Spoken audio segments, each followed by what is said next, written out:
And dear students, today we are going to complete the remaining part of preposition. Just before that, in the previous class, we have described about the preposition, its kinds or its types, and apart from that, we have already discussed the preposition of time. And so many prepositions were discussed in the previous classes, and their uses also have already been described. Particularly in this class, we are going to describe preposition of place. So, same preposition is used for time also and place also. As you have seen in and at, you have also seen in the preposition for time, and this is the same thing, in and at, but it is also used as the preposition of place. So, let us come to the point. First of all, we are going to discuss in and at. So, what is difference between in and at in case of preposition of place? In is used for enclosed places.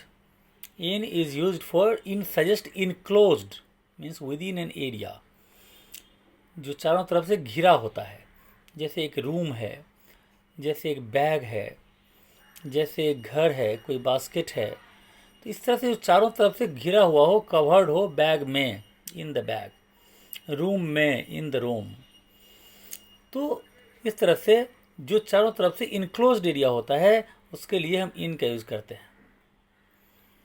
और at का use which is not enclosed, जो enclosed नहीं है, जैसे at the cross road, जैसे कोई चौक चौराहा होता है, क्रॉसिंग होता है. At the end of the road, तो रोड तो घिरा हुआ नहीं रहता है, चौक चौराहा घिरा हुआ नहीं रहता है, स्टेशन घिरा हुआ नहीं रहता है, तो इसका यूज़ हम लोग यानी एट के लिए करते हैं. तो एट का यूज़ कहाँ हो गया? जहाँ पर जो प्लेस इनक्लोज्ड नहीं है, जैसे कोई अगर रोड है कि कोई ग्राउंड है जो घिरा हुआ नहीं है, तो और यदि कोई घिरा हुआ स्टेडियम है तो वहाँ पर in the cricket match was going on in this particular stadium, तो स्टेडियम घिरा हुआ है तो इन. लेकिन अगर कोई प्ले ग्राउंड है जो ओपन है तो एट द प्ले ग्राउंड. और जो इनक्लोज प्लेसेज है उसके लिए इनका यूज़, और एट के लिए एट जो होता है वो ओपन प्लेस के लिए होता है. तो क्लियर है. अब एट और इनका जो दूसरा यूज़ है वो हम लोगों को समझना है. इनका यूज बड़े प्लेसेज के लिए किया जाता है. बड़े प्लेसेज से मेरा मतलब है जैसे कोई अगर बड़ा सिटी है, जैसे कोलकाता, दिल्ली, मुंबई, चेन्नई वगैरह, तो इन कोलकाता, इन दिल्ली, इन मुंबई यूज़ करते हैं. इसके अलावा इनका यूज बड़े बड़े शहरों के अलावा यानी सिटीज़ के अलावा हम स्टेट्स के लिए, कंट्री के लिए, जैसे in Bihar, in UP, in West Bengal, in India, in Asia, in the world, तो बड़े बड़े प्लेसेस के लिए इन का यूज़ किया जाता है. जबकि एट का यूज छोटे छोटे प्लेसों के लिए किया जाता है, जैसे कोई गली मोहल्ला, कोई छोटा मोटा बाज़ार, छोटा मोटा शहर, इसके लिए हम लोग एट का यूज़ करते हैं. सो दो यूज यहाँ पर बहुत ही इंपॉर्टेंट यूज हो गया. We often use at when we want to suggest that some activity is taking place. अगर कुछ एक्टिविटी एट द टाइम चल रहा है तो भी एट का यूज़ करते हैं. जैसे he is working at his desk, he is working at his table, he is sitting at his table. We saw a good film at the cinema because at the time activity of cinema was going on. So at the cinema, however, cinema is enclosed places, but ये working at the time same activity वहाँ पर चल रही है. The teacher is standing at the blackboard. तो कोई teacher black board पर तो खड़ा नहीं होता है, तो लेकिन वहाँ पर चूंकि ब्लैक बोर्ड पर काम चल रहा है, so he is proposing to make use of it. We say in the corner of the room, but at the corner of the road. Room enclosed है तो in the corner of the room, और road जो है वो enclosed नहीं है, so at the corner of the road. और इसके बाद जो यहाँ पर दिया हुआ है इन और एट का जो हमने अभी बताया, इनका यूज जो है वो कंट्रीज़ के लिए, लार्ज टाउन्स के लिए यूज़ किया जाता है, और इसके एट का यूज जो है वो छोटे मोटे चीज़ के लिए किया जाता है, छोटे मोटे जगह के लिए किया जाता है. इन और एट का एक और यूज़ हम लोग क्लियर कर लें. In and at are used in speaking of things at rest. In और एट का यूज हम लोग speaking of things at rest, जो रेस्ट पोजिशन में है, जैसे Anil is at the top of the class, Anu is on in bed, ran to hospital, jumped into the lake. तो in और एट का यूज हम लोग रेस्ट पोजिशन के लिए करते हैं, जैसे टू और इनटू का यूज करते हैं। To are used in speaking of things in motion के लिए यूज किया जाता है टू और इनटू का यूज। तो इन और एट के बारे में अगर देखें तो यहाँ पर 3-4 यूज बहुत ही कॉमन हो गया। फिर से एक बार इसको समराइज कर लें तो पहला यूज कहाँ हो गया, इन का जो यूज है वो यानी इनक्लोज्ड एरिया के लिए, एट का यूज जो एरिया इनक्लोज्ड नहीं है। सेकेंड यूज, इन का यूज बड़े बड़े शहरों के लिए, इस यानी कंट्री के लिए, कॉन्टिनेंट के लिए किया जाता है, जबकि एट का यूज छोटे मोटे शहरों के लिए, गली मोहल्ले के लिए, विलेज के लिए किया जाता है। इसके अलावा इन और एट दोनों का use speaking of things at rest के लिए किया जाता है, जबकि टू एंड इनटू का यूज मोशन के लिए किया जाता है। तो ये 3-4 यूज हम लोग यहाँ पर इन और इनटू के बारे में, इन और एट के बारे में जो कन्फ्यूजन है उसको दूर करेंगे। नेक्स्ट प्रीपोजिशन आता है on and upon. On and upon ये दोनों प्रीपोजिशन भी काफ़ी कन्फ्यूजिंग प्रीपोजिशन होता है, लेकिन इसको समझने के लिए सबसे बेस्ट है कि ऑन का यूज हम लोग देखेंगे when the things are in the position of rest, जब कोई चीज़ रेस्ट पोजिशन में है। Suppose the book is on the table, तो बुक टेबल पर क्या है, रेस्ट पोजिशन में है, तो रेस्ट के लिए ऑन का यूज किया जाएगा। When the things are at rest we should use on, and when the things are in motion we should use upon. For example we sat on a bed, we sat on a bed, तो actually bed पर वो बैठा, इसका मतलब rest position में है। And the cat spring upon the table, cat table पर jump किया, जंप किया तो मोशन में है, तो मोशन है तो अपॉन और रेस्ट है तो ऑन। तो ये सबसे बेस्ट यानी इसका कॉन्सेप्ट है कि on should be used for the position of rest and upon should be used for the position of motion. इसके अलावा ऑन एंड अपॉन के अलावा ये सिर्फ प्रीपोजिशन ऑफ प्लेस के लिए, टाइम के लिए तो हम लोग पढ़ ही चुके हैं।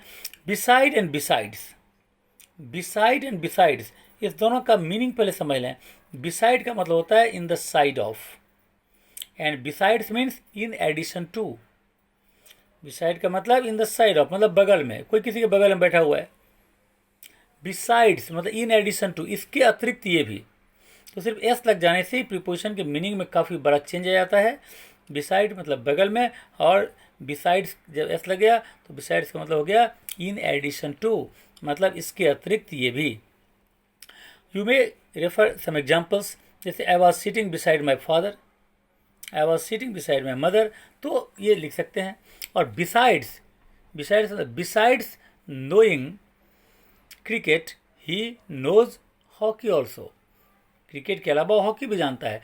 तो ये जो चीज़ है इस तरह से बिसाइड्स का यूज हम लोग करेंगे। फॉर एग्जाम्पल यहाँ भी दिया है we sat beside the fireplace, हम लोग आग के बगल में बैठे हुए थे। और besides giving him books I wrote notes for him, उसको बुक्स ही नहीं दिया बल्कि मैंने उसके लिए नोट्स भी लिखा। तो बिसाइड मतलब इन एडिशन टू, यानी इसके अतिरिक्त ये भी। तो इस दोनों का कॉन्सेप्ट क्लियर करेंगे, बिसाइड एंड बिसाइड्स के अलावा। अब जो प्रीपोजिशन आता है that preposition is between and among. Between is used while referring to two persons और थिंग्स, दो चीज़ के, दोनों का मतलब क्या होता है, बीच में। बिटवीन का मतलब है बीच में और अमॉन्ग का मतलब है बीच में। तो व्हाट इज डिफरेंस, जब दो चीज़ के बीच में होगा तो बिटवीन, और जब दो से ज़्यादा चीज़ या दो से ज़्यादा आदमी के बीच में होगा तो अमॉन्ग का यूज़ किया जाता है। जैसे यदि the property was divided between the two brothers, दो भाई के बीच में प्रॉपर्टी बटा। The sweets were divided between Ram and Mohan, दो आदमी के बीच में स्वीट्स डिवाइड हुआ। The prize was divided between team A and team B, दो आदमी है, दो चीज़। लेकिन जैसे ही दो से ज़्यादा हो जाएगा, जैसे तीन भी हो जाएगा तो अमॉन्ग का यूज हो जाएगा। द थीव्स क्वेरल्ड अमॉन्ग देमसेल्व्स, चोर आपस में लड़ रहे थे, इसका मतलब दो से ज़्यादा चोर था। तो जैसे the prizes were given, the prizes were distributed among the students, students के बीच में प्राइज डिस्ट्रीब्यूट किया गया। तो अमॉन्ग का मतलब दो से ज़्यादा के बीच में, और बिटवीन का मतलब दो के बीच में होता है, चाहे वो दो पर्सन्स हो, दो थिंग्स हो, कहीं भी इसका यूज़ कर सकते हैं। When we speak of clear exact position we use between. जैसे ये एग्जैक्ट पोजिशन के लिए, जैसे Kerala lies between Karnataka, Tamil Nadu and the Arabian Sea. Kerala lies between कहाँ पर? Karnataka, Tamil Nadu and Arabian Sea. ये तीन आ गया, एक तरफ है कर्नाटका, दूसरा तरफ तमिलनाडु, तीसरा तरफ अरेबियन सी। ये तीनों के बीच में पड़ता है केरला। अब केरला यहाँ तीन हो गया तो तुम कहोगे तीन अगर हो गया तो वहाँ पर तो एमोंग होना चाहिए, लेकिन चूंकि एग्जैक्ट पोजीशंस को करना है मैप पर कि केरला ये जो है वो कर्नाटका, तमिलनाडु और अरेबियन सी के बीच में है, इसलिए to show the exact position हम लोग बिटवीन का यूज़ करते हैं। तो बिटवीन और एमोंग के लिए दो चीज़, बिटवीन और दो से ज़्यादा होने पर एमोंग। अब चलते हैं इन एंड इनटू का यूज़ कहाँ से करते हैं। In implies a state of rest. In का यूज रेस्ट पोजीशन को शो करने के लिए किया जाता है, जबकि इनटू का use the things are at motion, जैसे अभी आगे भी डिस्कस हुआ है। तो into denotes motion towards the inside of something. यानी किसी चीज़ में अगर मोशन है तो इनटू, और इन अगर है रेस्ट है तो इन। लेकिन जैसे Sonali lives in a rented flat, I live in this house, तो इन रेंटेड फ्लैट में तो रेस्ट पोजीशन रहने का काम है, और दौड़ तो नहीं रहा है फ्लैट में, rest position. He jumped into the swimming pool, वो स्विमिंग पूल में जंप किया। जब जंप किया तो at the time of jumping he was in, his body was in motion, so हो गया इनटू। तो इन होता है रेस्ट पोजीशन के लिए और इनटू होता है मोशन के लिए। जैसे he was sitting in a chair, तो इन ए चेयर मतलब चूँकि रेस्ट पोजीशन पर है इसलिए इन ए चेयर लिखते हैं हम लोग। He jumped into he jumped into the pond. तो इस तरह से इन और इनटू का यूज में भी हम लोग रेस्ट पोजीशन और मोशन को कॉन्सेप्ट रखकर याद रखेंगे तो बेटर होगा। और इसके बाद जो आखिरी प्रीपोजिशन है वो प्रीपोजिशन है बाय एंड विथ। तो बाय एंड विथ का यूज कहाँ करते हैं? By is used after verbs in the passive to express the agent of doer of the actions expressed by the verb. यानी बाय का यूज डूअर के पहले, जैसे this work was done by me. जैसे Ravana was killed by Ram, तो by तो doer करने वाला। जैसे यहाँ the snake was killed bye a boy, लड़के के द्वारा मारा गया। लेकिन जिस चीज़ से मारा, जो इंस्ट्रूमेंट का काम करता है उसमें with is used with the instrument. Instrument जैसे डंडा से मारा तो विथ स्टिक, अगर कुल्हाड़ी से पेड़ को काटा तो विथ एक्स, काटा गया फार्मर के द्वारा तो बाय, और जिस चीज़ से काटा दैट इज एन इंस्ट्रूमेंट। जैसे this letter was written by my brother with this pen, तो दिस पेन इंस्ट्रूमेंट हो इसलिए विथ, और लिखा गया किसके द्वारा? ब्रदर के द्वारा, तो बाय माई ब्रदर। तो इस तरह से हम लोग इसका यूज यानी करेंगे।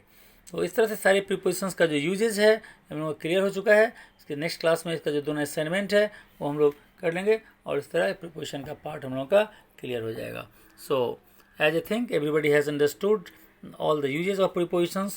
So thank you and best of luck. Okay.